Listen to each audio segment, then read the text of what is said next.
What's up everybody, I'm the Mangoose, you are awesome, and today we're going to talk about the current state of OverPrime.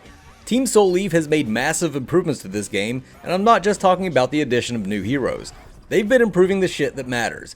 They now have a launcher, they have servers with matchmaking, and the game is a bit more optimized than it used to be.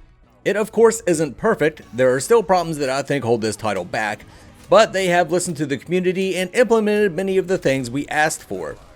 Before I go on, I just want to say that despite what many OverPrime fans may think, I'm not trying to intentionally sabotage this game.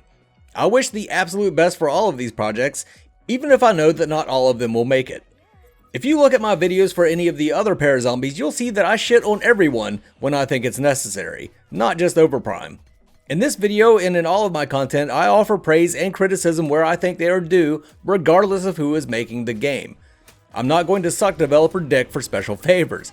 I truly believe that OverPrime offering their game to everyone for no cost at all is spectacular, and I really want to bring this game to people's attention, as it may be either a better option or maybe just a great alternative to the other Parazombies, if, you enjoyed the faster paced playstyle of late stage Paragon.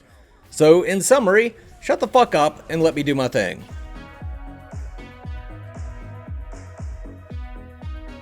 Two of the biggest roadblocks holding people back from playing OverPrime was the painfully complicated installation process and the lack of servers forcing people to play peer-to-peer.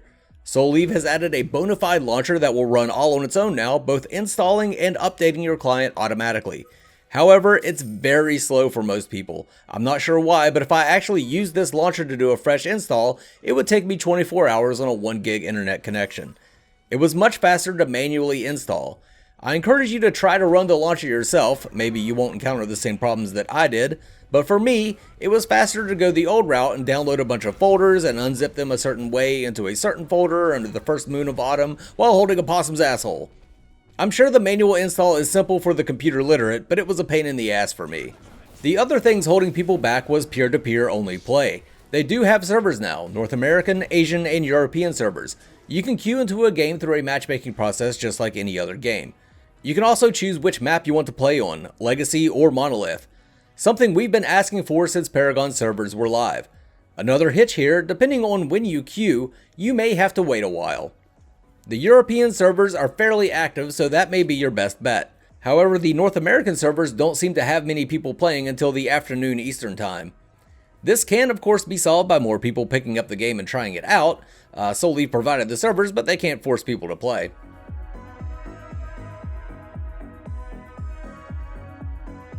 The gameplay I experienced was much smoother than it used to be.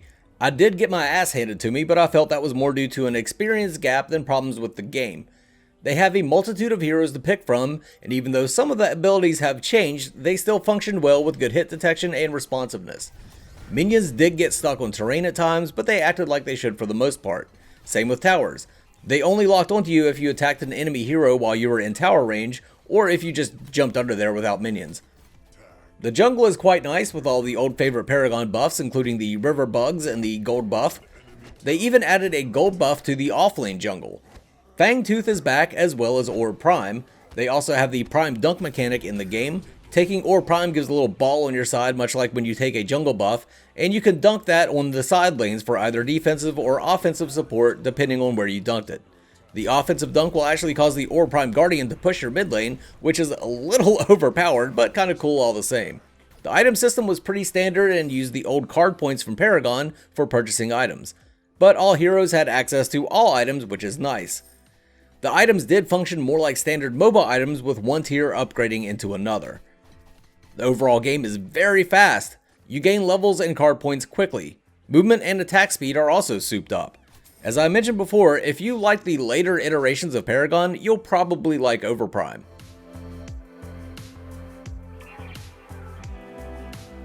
As far as the bad things I've noticed, there were a few areas of the map where I would get stuck or it just seemed like I was getting caught on invisible outcroppings. The targeting reticle seems to be way too offset as well.